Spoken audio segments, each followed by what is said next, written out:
여러분 안녕하십니까. 12월 둘째 주 새로 나온 미소녀 피규어 중에 괜찮은 제품을 소개하는 시간, 저는 베지타 맥스 피규어입니다.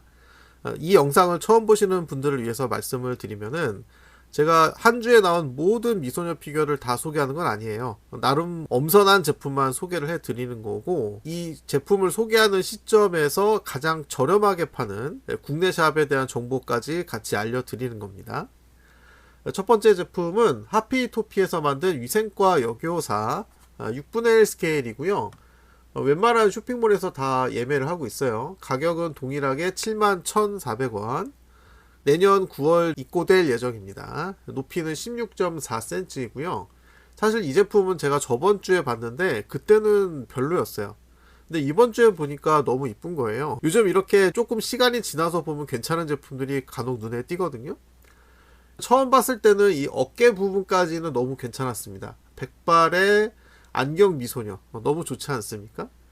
가슴이 살짝 드러내고는 있는데 짧은 그 원피스에다가 검스까지 신고 있으니까 굉장히 매력적인 제품이에요. 특히 가격도 매력적인 제품이죠. 다음 제품은 반프레스토에서 만든 짱구는 못 말려 코스프레 흰둥이 신짱구입니다. 게임 우리에서 18,000원에 입고 날짜가 25년 10월이니까 벌써 2달이 지났죠. 그러니까 입고가 완료된 제품으로 보여집니다. 미소녀 피규어 소개하다 말고 왜 갑자기 짱구냐, 제가 들은 얘기가 있어서, 이 짱구가요 원래 아주 어린 어린이들이 등장을 하지만 원래는 성인 만화였다고 해요. 그런데 이제 작가분이 중간에 돌아가시고 그 이후에도 스토리를 계속 이어나가고 있는데, 요즘 보면은 이게 어린이 만화로 변질이 됐더라고요. 이렇게 바꿔도 되나, 그거에 대한 우려의 목소리가 많이 있어가지고, 어쨌거나 뭐 성인 만화든 어린이 만화든 간에 굉장히 귀여운 캐릭터라는 점은 인정할 수밖에 없습니다. 자, 다음 제품은요, 타이토에서 만든 사쿠라 미쿠 AMP 플러스 사쿠라 드레스라는 제품입니다. 건담 붐에서 27,000원에 예매 중이고요. 일러가 처음부터 너무 예쁘게 나왔어요. 근데 요거를 이제 이렇게 만들었는데, 자세히 보면은요, 이게 치마를 이게 가슴 아래까지 끌어올려서 입었거든요. 저는 사실 요런 패션을 별로 좋아하지는 않는데 미쿠가 입으니까 다 소화를 하는 것 같고요. 원작 일러에서는 다리가 길었는데 이게 좀 다리가 짧아졌어요. 아직 검수 중이라서 변경 가능성은 있는데, 제 생각에는 아마 박스 사이즈에 맞춰서 캐릭터를 좀 줄인 게 아닌가. 그럴 거면 차라리 상반신 하반신을 분리되는 파츠로 해가지고 박스 안에 다 넣을 수 있게끔 하는 게 맞지 않나. 다리가 좀 길게 수정이 되면 그때 구매를 하도록 하겠고요. 아직 사이즈가 공개되지는 않았습니다. 지금부터 이제 계속 미쿠가 나올 건데요. 헬로 굿스마일 하츠네 미쿠입니다. 종이 접기로 만든 만화풍의 시리즈가 있거든요. 제가 AGF 행사에서 봤는데 이거 살까 말까 되게 고민했던 제품이에요. 지나치게 캐릭터의 원래 모습에서 많이 변형이 됐죠. 데포르메가 너무 심하면은 캐릭터의 특징이 많이 사라져 버리기 때문에 거부감이 드는 분들이 계실 수도 있어요. 이 제품만의 귀여운 특징 같은 게 있고, 목이 이게 움직이는 관절 구조라고 합니다. 취향을 많이 탈 것 같긴 한데 실물을 보시고 구입을 하시는 게 좋을 것 같아요. 가격은 굉장히 저렴합니다. 프레젠스 월드에서 16,000원에 예매 중입니다. 자, 다음은 후류에서 만든 누들 스토퍼 하츠네 미쿠 플라워 페어리 릴리 은방울꽃 버전입니다. 프레젠스 월드에서 32,900원. 후류 제품 치고는 살짝 이제 비싼 감이 있는데요. 청초한 느낌이 드는 미쿠입니다. 누들 스토퍼이기 때문에 사진상에 나와 있는 받침대는 제공이 되지 않아요.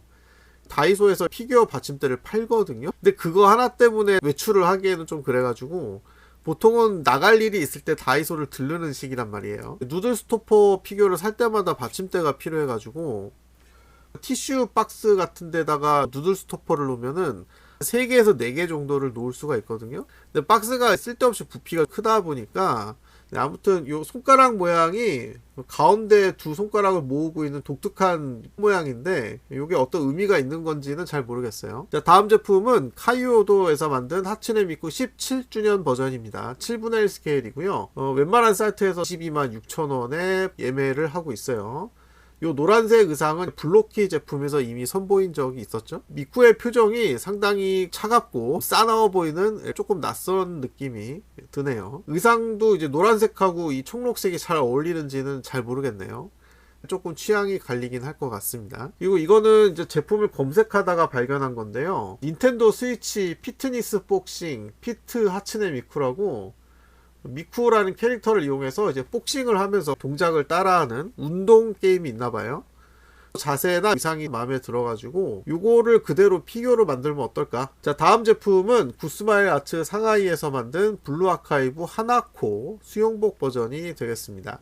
근데 수영복 버전이라고는 하는데 수영복이 안 보여요. 그 남자들의 로망 중 하나인 와이셔츠의 하이 실종 패션이죠. 여성의 그 매력을 극대화한 제품들이 벽라망로, 니케 이런 캐릭터들이 많은데, 하나코 같은 경우에는 벽라망로 캐릭터인가 라고 할 정도로 굉장히 볼륨 있는 몸매를 보여주고 있습니다. 눈도 개슴츠레 뜨고 있는 게 남자들이 보면은 혹할 것 같은 모습을 보여주고 있어요. 가격도 168,000원이면 괜찮은 가격인 것 같고요. 옆에서 보면 이제 이런 느낌이 되겠습니다.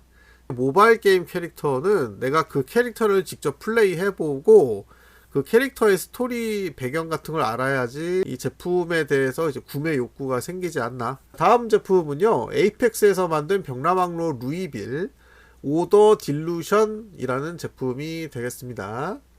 제품의 그 특전으로 들어가는 색지인데요, 게임 속에 나왔던 그 스킨인가봐요. 우리나라에서는 오더 딜루션이라는 이름으로 스킨이 나왔는데, 딜루션이라는 이름을 어디서 많이 들어봐가지고 검색을 해봤거든요. 디스 일루션은 예전에 페이트 스테이 나이트 TV판 애니메이션의 오프닝 곡이었어요. 그리고 그냥 딜루션은 화학물질의 농도를 희석하다 뭐 이런 뜻을 가지고 있고, 그냥 딜루전인 경우에는 엄정화랑 이효리가 부른 노래 제목인데 잘못된 믿음이나 그 상태를 뜻하는 단어래요. 비슷한 단어라서 이제 이 중에 어느 건지 정확하게 모르겠어요. 나무위키 항목에 봐도 그냥 스킨 이름이 한글로 적혀있지 영어로는 안 적혀 있어가지고, 원래 스킨의 이름은 On Order of Dreams라고 하네요. 스킨은 원래 하얀색 스타킹을 신고 있었는데 피규어는 맨다리로 만들어졌습니다.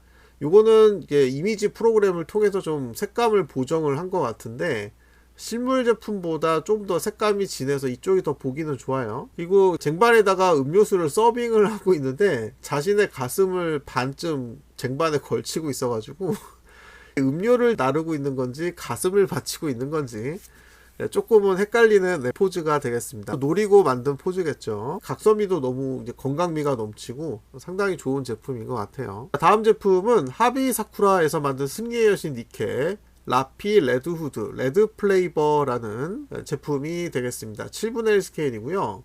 히어로타임에서 디럭스판은 235,000원, 일반판은 215,000원이고요. 내년 10월 중에 나올 예정이에요. 매니아하우스나 히어로타임 둘 중에 한 군데에서 구입을 하시면 아크릴 스탠드 특전이 들어간다고 하는데, 높이가 13.4cm, 너비가 11.4cm, 두께는 3mm 라고 하고요. 이거 제가 테피스트리에는 별로 관심이 없었는데 이 제품은 테피스트리가 아주 이쁘게 나와가지고, 이게 디럭스판 특전이거든요. 길이가 60cm고 너비가 30cm예요. 처음에 봤을 때는 요 넓적다리 부분이 붙어 있고 다리가 좀 이상하게 비껴서 서 있어 가지고 자세가 좀 불안정해 보였는데, 저는 이 제품을 요번 AGF 행사에서 직접 봤기 때문에 실물은 전혀 이상이 없었고요. 이게 라피잖아요. 평소에는 차가운 표정의 라피인데 수영복을 입으니까 전혀 다른 캐릭터 같은 느낌입니다. 실제 제품은 이렇게 생겼고요. 보시면 표정이 두 가지라는 걸 알 수가 있어요. 이쪽은 입을 살짝 벌리고 있죠. 표정 파츠가 제공이 되는 것 같고, 어느 각도에서 보더라도 매력적입니다. 그리고 여기 물이 흐르는 것 같은 표현을 해줬는데 다리에 실핏줄 튀어나온 건 줄 알았어요. 근데 그건 아니고, 근데 저는 차라리 그냥 매끈하게 표현했으면 어땠을까 하는 아쉬움이 남아요. 만약에 매끈한 버전이 따로 있다면 저는 그걸 사지 않을까 싶고요. 자, 다음 제품은 프리즈마 윙에서 만든 일하는 세포 적혈구와 혈소판이 되겠습니다. 우리 몸속에서 일어나는 일을 의인화해서 표현한 일본 특유의 작품인데, 의인화한 것만 빼고는 상당히 과학적인 사실을 기반으로 하고 있어서 좋은 평가를 받았던 작품이거든요. 근데 이게 그 단행본 버전에서의 일러를 가지고 만든 것 같아요. 제가 봤던 애니판에서는 적혈구가 이런 모습이었거든요. 그리고 적혈구가 나르고 있는 이 하얀색 박스가 산소예요. 산소를 실어 나르고 있는데 요 혈소판 요 꼬맹이가 무임승차를 하고 있죠. 적혈구는 이제 우리 몸속에서 쉴 새 없이 나릅니다. 얘네들 쉬는 시간이 없어요. 그리고 혈소판은 이제 상처 꿰매는데 일하는 애고, 나중에 여러가지 버전의 작품이 계속 나오고 다양한 세포들이 추가가 됐더라고요. 근데 솔직히 말해서 38만 3,900원 좀 너무 비싼 것 같아. 작품이 인기가 있긴 하지만 이 정도인가? 약간 고개가 갸웃하게 만드는 제품이었어요. 자, 오늘의 마지막 제품이고 가장 하이라이트가 아닌가 싶습니다. 자, 베어판다에서 또 시라누이 마이를 만들었어요. 예전에 나왔던 제품은 굳이 마이였어야 했나, 마이랑 별로 안 닮았다, 이런 평가가 많았는데 이번 제품은 얼굴 꽤 예쁜데? 검스의 이 긴 다리, 와, 물론 이제 마이가 입었던 의상하고 살짝 차이가 있기는 한데 너무 매력적인 거예요. 그리고 더더욱 놀라운 사실은 이 제품이 4분의 1 스케일이라는 거예요. 사이즈가 무려 41.9cm인데 가격이 125,000원 밖에 안해. 7분의 1 스케일이라 해도 살 정도 가격인데 이거 어떻게 이렇게 만들었지? 자기네들도 7분의 1 스케일과 4분의 1 스케일이 이렇게 차이가 난다는 거를 제품 설명에 보여주고 있습니다. 물론 7분의 1 스케일 제품이 따로 있는 건 아닌데 만약에 만들었다면 이 정도 차이가 난다는 걸 보여주고 있죠. 그래서 요거는 제가 풀스크린으로 보여드립니다. 뒷모습은 이렇고요. 표정이나 요 손목 꺾어진 각도라던가 이 화려한 꽃 문양의 우산인가요? 양산인가요? 아무튼 너무 매력적이에요. 저는 이 제품을 무조건 이거 왜 100%로 안 바꿨어? 100%로 바꿔야 돼. 이렇게 해서 이번 주에 나온 제품들을 쭉 살펴봤어요. 제품 수가 그렇게 많진 않았지만 상당히 매력적인 제품들이 있었던 것 같고요. 자, 이제 큰 행사들이 지나갔기 때문에 내일 일요일에는 다시 중고 피규어 소식이 부활을 할 것 같습니다. 자, 여러분 구독, 좋아요 꼭 부탁드리고요. 시청해 주셔서 감사합니다.